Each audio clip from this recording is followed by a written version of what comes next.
प्यारे देशवासियों, नमस्कार। 74वें गणतंत्र दिवस की पूर्व संध्या पर देश और विदेश में रहने वाले आप सभी भारत के लोगों को मैं हार्दिक बधाई देती हूँ। संविधान के लागू होने के दिन से लेकर आज तक हमारी यात्रा अद्भुत रही है और इससे कई अन्य देशों को प्रेरणा मिली है। प्रत्येक नागरिक को भारत की गौरव गाथा पर गर्व का अनुभव होता है। जब हम गणतंत्र दिवस मनाते हैं तब एक राष्ट्र के रूप में हमने मिलजुल कर जो उपलब्धियां प्राप्त की है उनका हम उत्सव मनाते हैं। भारत विश्व की सबसे पुरानी जीवंत सभ्यताओं में से एक है।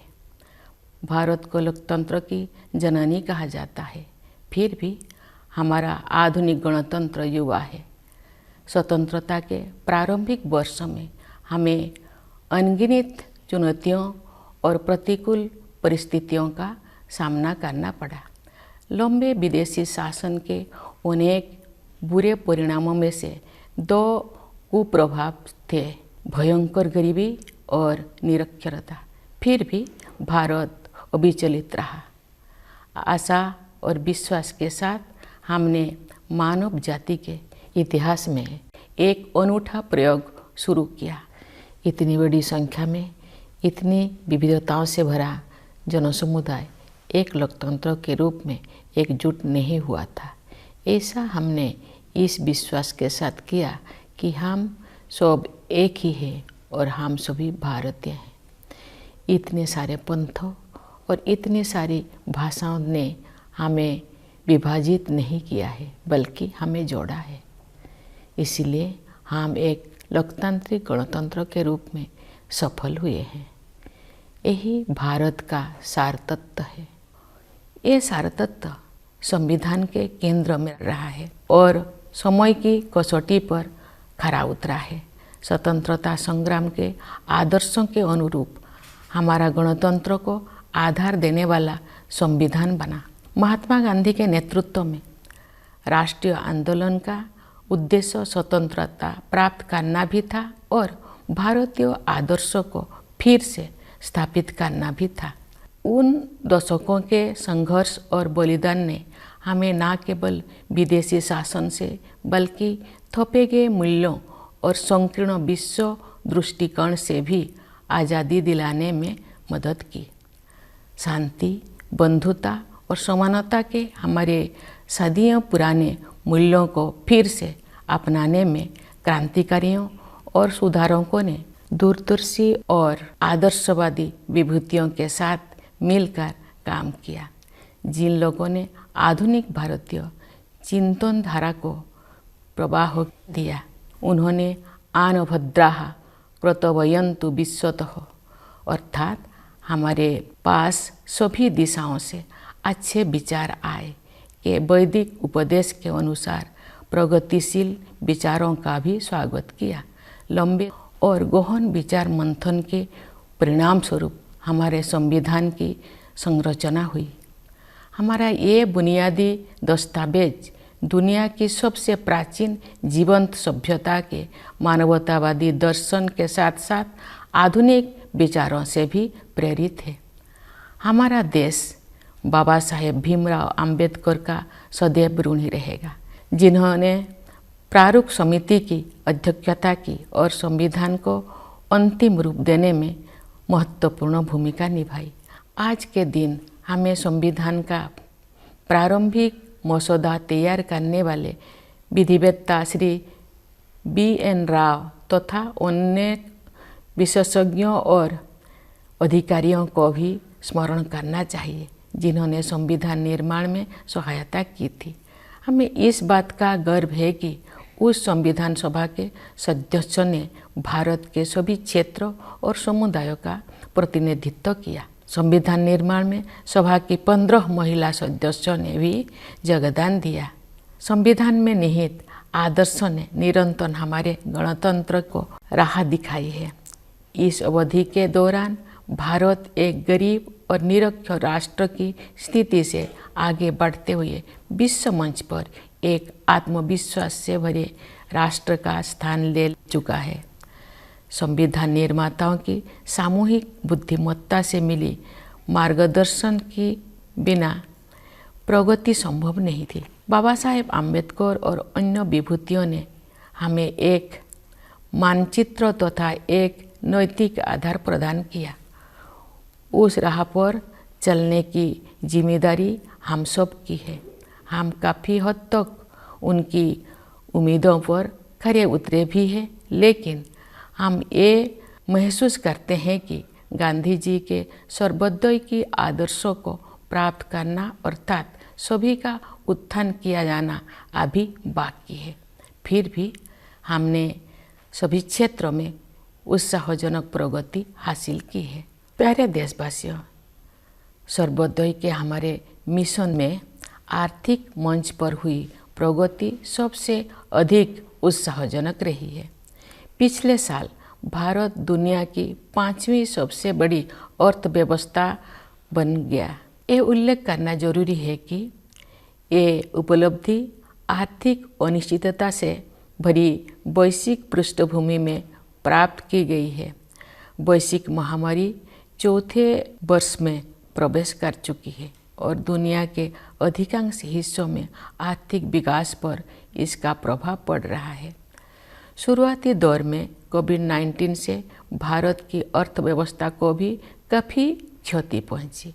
फिर भी सक्षम नेतृत्व और प्रभावी संघर्षशीलता के बल पर हम शीघ्र ही मंदी से बाहर आ गए और अपनी विकास यात्रा को फिर से शुरू किया। अर्थव्यवस्था के अधिकांश क्षेत्र अब महामारी के प्रभाव से बाहर आ गया है। भारत सबसे तेजी से बढ़ते हुए बड़ी अर्थव्यवस्था में से एक है और सरकार द्वारा समय पर किए गए सक्रिय प्रयासों द्वारा ही संभव हो पाया है। इस संदर्भ में आत्मनिर्भर भारत अभियान के प्रति जन सामान्यों के बीच विशेष उत्साह देखा जा रहा है। इसके अलावा विभिन्न क्षेत्रों के लिए विशेष प्रोत्साहन योजनाएं भी लागू की गई है। ये बड़े ही संतोष के विषय है कि जो लोग हाशिए पर रह गए थे उनका भी योजनाओं और कार्यक्रम में समावेश किया गया है तथा कठिनाई में उनकी मदद की गई है। मार्च 2020 में घोषित प्रधानमंत्री गरीब कल्याण अन्न योजना पर अमल करते हुए सरकार ने उस समय गरीब परिवारों के लिए खाद्य सुरक्षा सुनिश्चित की जब हमारे देशवासी कोविड-19 की महामारी के कारण अकस्मात उत्पन्न हुए आर्थिक व्यवधान का सामना कर रहे थे। इस सहायता की वजह से किसी को भी खाली पेट नहीं सोना पड़ा। गरीब परिवारों के हित को सर्वोपरि रखते हुए इस योजना की अवधि को बार बार बढ़ाया गया तथा लगभग 81 करोड़ देशवासी लाभान्वित होते रहे। इस सहायता को आगे बढ़ाते हुए सरकार ने घोषणा की है कि वर्ष 2023 के दौरान भी लाभार्थियों को उनका मासिक राशन मुफ्त में मिलेगा। इस ऐतिहासिक कदम से सरकार ने कमजोर वर्गों को आर्थिक विकास में शामिल करने के साथ साथ उनकी देखभाल की जिम्मेदारी भी ली है। हमारे अर्थव्यवस्था का आधार सुदृढ़ होने के कारण हम उपयोगी प्रयासों का सिलसिला शुरू करने और उसे आगे बढ़ाने में सक्षम हो सके। हमारा अंतिम लक्ष्य एक ऐसा वातावरण बनाना है जिससे सभी नागरिक व्यक्तिगत और सामूहिक रूप से अपनी वास्तविक क्षमताओं का पूरा उपयोग करें और उनका जीवन फले फूले। इस उद्देश्य की प्राप्ति के लिए शिक्षा ही आधारशिला तैयार करती है। इसीलिए राष्ट्रीय शिक्षा नीति में महत्वाकांक्षी परिवर्तन किए गए हैं। शिक्षा के दो प्रमुख उद्देश्य कहे जा सकते हैं। पहले आर्थिक और सामाजिक सशक्तिकरण और दूसरा सत्य की खोज। राष्ट्रीय शिक्षा नीति इन दोनों लक्ष्यों को प्राप्त करने का मार्ग प्रशस्त करती है। यह नीति शिक्षार्थियों को 21वीं सदी की चुनौतियों के लिए तैयार करते हुए हमारी सभ्यता पर आधारित ज्ञान को समकालीन जीवन के लिए प्रासंगिक बनाती है। इस नीति में शिक्षा प्रक्रिया को विस्तार और गहराई प्रदान करने के लिए प्रौद्योगिकी की महत्वपूर्ण भूमिका को रेखांकित किया गया है। हमें कोविड-19 के शुरुआती दौर में ये देखने को मिला कि प्रौद्योगिकी में जीवन को बदलने की संभावनाएं होती है।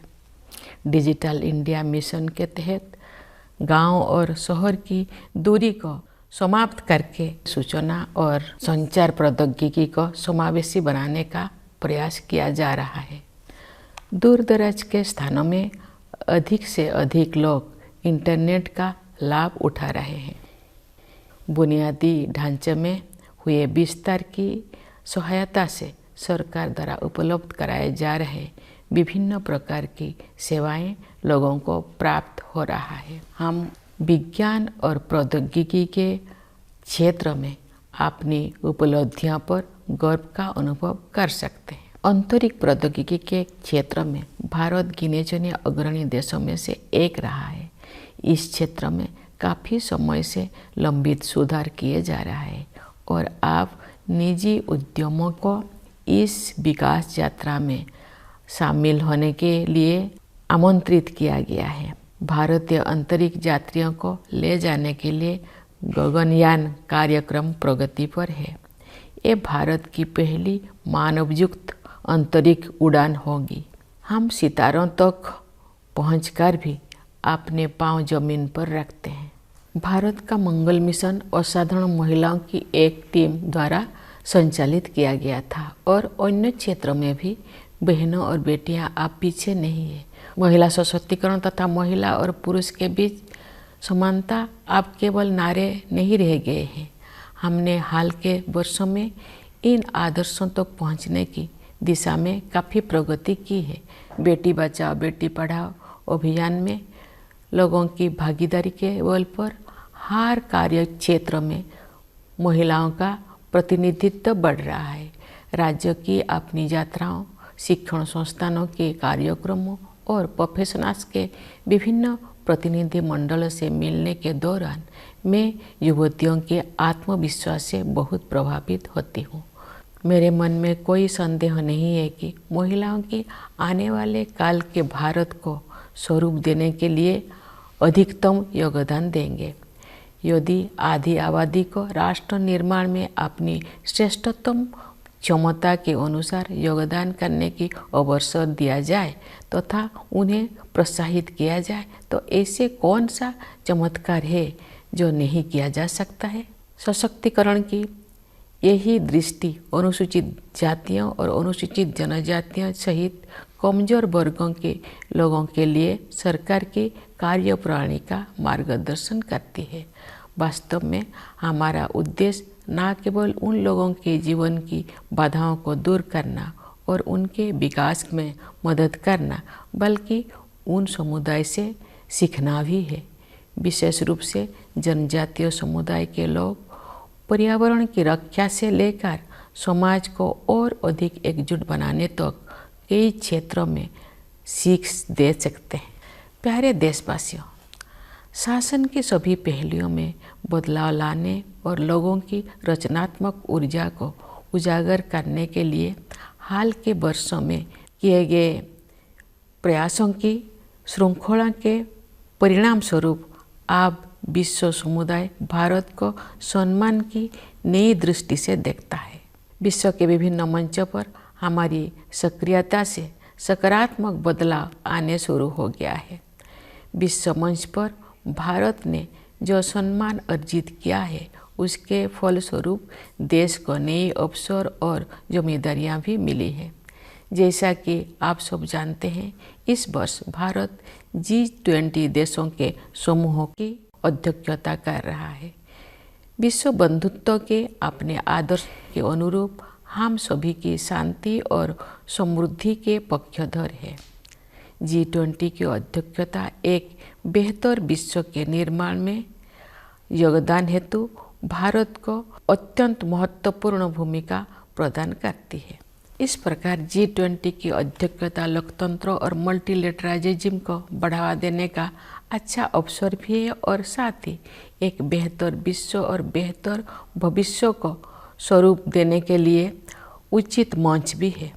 मुझे विश्वास है कि भारत के नेतृत्व में G20 अधिक न्यायपरक और स्थिरतापूर्ण विश्व व्यवस्था के निर्माण के अपने प्रयासों को और आगे बढ़ाने में सफल होगा। G20 के सदस्य देशों के कुल मिलाकर विश्व की आबादी में लगभग 2/3 और ग्लोबल GDP में लगभग 85% हिस्सा है। इसलिए ये वैश्विक चुनौतियों पर चर्चा करने और उनके समाधान के लिए एक आदर्श मंच है। मेरे विचार से ग्लोबल वार्मिंग और जलवायु परिवर्तन ऐसे चुनौतियां हैं जिनका सामना शीघ्रता से करना है। वैश्विक तापमान बढ़ रहा है और मौसम में बदलाव के चरम रूप दिखाई पड़ रहा है। हमारे सामने एक गंभीर दुविधा है। अधिक से अधिक लोगों को गरीबी से बाहर निकालने के लिए आर्थिक विकास जरूरी है, लेकिन इस विकास के लिए फॉसिल फ्यूल का प्रयोग भी करना पड़ता है। दुर्भाग्य से ग्लोबल वार्मिंग का सबसे अधिक कष्ट गरीब तबके के लोगों को सहन करना पड़ता है। ऊर्जा के वैकल्पिक स्रोतों को विकसित करना और लोकप्रिय बनाना भी एक समाधान है। भारत ने सौर ऊर्जा और इलेक्ट्रिक वाहनों को नीतिगत प्रोत्साहन देकर इस दिशा में सराहनीय कदम उठाया है। हालांकि वैश्विक स्तर पर विकसित देशों द्वारा टेक्नोलॉजी ट्रांसफर और वित्तीय सहायता के जरिए उभरती हुई अर्थव्यवस्थाओं को सहायता प्रदान करने की आवश्यकता है। विकास और पर्यावरण के बीच संतुलन बनाए रखने के लिए हमें प्राचीन परंपराओं को नई दृष्टि से देखना होगा। हमें अपनी मूलभूत प्राथमिकताओं पर भी पुनर्विचार करना होगा। परंपरागत जीवन मूल्यों के वैज्ञानिक आयामों को समझना होगा। हमें एक बार फिर प्रकृति के प्रति सम्मान का भाव और अनंत ब्रह्मांडों के सम्मुख विनम्रता का भाव जागृत करना होगा। मैं इस बात पर ध्यान आकर्षित करना चाहूँगी कि महात्मा गांधी आधुनिक युग के सच्चे भविष्य द्रष्टा थे, क्योंकि उन्होंने अनियंत्रित औद्योगिकरण से होने वाले आपदाओं को पहले ही भांप लिया था और दुनिया को अपने तौर तरीकों को सुधारने के लिए सचेत कर दिया था। अगर हम चाहते हैं कि हमारे बच्चे इस धरती पर सुखमय जीवन बिताएं, तो हमें अपनी जीवन शैली को बदलने की ज़रूरत है। इस संदर्भ में सुझाए गए परिवर्तन में से एक बदलाव भोजन से संबंधित है। मुझे ये जानकर प्रसन्नता हुई है कि संयुक्त राष्ट्र ने भारत के सुझाव को स्वीकार किया है और वर्ष 2023 को the international year of millets घोषित किया है। बाजरा जैसे मोटे अनाज हमारे आहार के मुख्य तत्व हुआ करते थे। समाज के सभी वर्ग उन्हें फिर से पसंद करने लगे हैं। ऐसे अनाज पर्यावरण के अनुकूल है, क्योंकि उनकी उपज कम पानी में ही हो जाता है। ये अनाज उच्च स्तर का पोषण भी प्रदान करते हैं। यदि अधिक से अधिक लोग मोटे अनाज को भोजन में शामिल करेंगे तो पर्यावरण संरक्षण में सहायता होगी और लोगों के स्वास्थ्य में भी सुधार होगा। गणतंत्र का 1 अरब वर्ष बीत चुका है और एक नया वर्ष शुरू हो रहा है। ये अभूतपूर्व परिवर्तन का दौर रहा है। महामारी के प्रकोप से दुनिया कुछ ही दिनों में बदल गई थी। पिछले 3 वर्ष के दौरान जो भी हमें लगा कि हमने वायरस पर काबू पा लिया है, तो वायरस फिर किसी विकृत रूप में वापस आ जाता है। लेकिन अब इससे घबराने का कोई ज़रूरत नहीं है, क्योंकि हमने ये समझ लिया है कि हमारा नेतृत्व, हमारे वैज्ञानिक और डॉक्टर, हमारे प्रशासक और कोरोना योद्धा किसी भी स्थिति से निपटने के लिए हर संभव प्रयास करेंगे। साथ ही हमने ये भी सीखा है कि हम अपनी सुरक्षा में कमी नहीं आने देंगे और सतर्क भी रहेंगे। प्यारे देशवासियों, विभिन्न क्षेत्रों में कार्यरत कई पीढ़ियों के लोग हमारे गणतंत्र की अब तक की विकास गाथा में अमूल्य योगदान के लिए प्रशंसा के पात्र है। मैं किसानों, मजदूरों, वैज्ञानिकों और इंजीनियरों की भूमिकाओं की सराहना करती हूँ, जिसकी सामूहिक शक्ति हमारे देश को जय जवान, जय किसान, जय विज्ञान, जय अनुसंधान की भावना के अनुरूप आगे बढ़ने में सक्षम बनाती है। मैं देश की प्रगति में योगदान देने वाले प्रत्येक नागरिक की सराहना करती हूँ। भारत की संस्कृति और सभ्यता के अग्रदूत प्रवासी भारतीयों का भी मैं अभिवादन करती हूँ। इस अवसर पर मैं उन बहादुर जवानों की विशेष रूप से सराहना करती हूँ जो हमारी सीमाओं की रक्षा करते हैं और किसी भी त्याग तथा बलिदान के लिए सदैव तैयार रहते हैं। देशवासियों को आंतरिक सुरक्षा प्रदान करने वाले समस्त अर्धसैनिक बलों तथा पुलिस बलों के बहादुर जवानों की भी मैं सराहना करती हूँ। हमारी सेनाओं, अर्धसैनिक बलों तथा पुलिस बलों के जिन वीरों ने कर्तव्य निभाते हुए अपने प्राणों की आहुति दी है, उन सबको मैं सादर नमन करती हूँ। मैं सभी प्यारे बच्चों को उनके उज्जवल भविष्य के लिए हृदय से आशीर्वाद देती हूँ। आप सभी देशवासियों के लिए एक बार फिर मैं गणतंत्र दिवस की हार्दिक शुभकामनाएं व्यक्त करती हूँ। धन्यवाद। जय हिंद, जय भारत।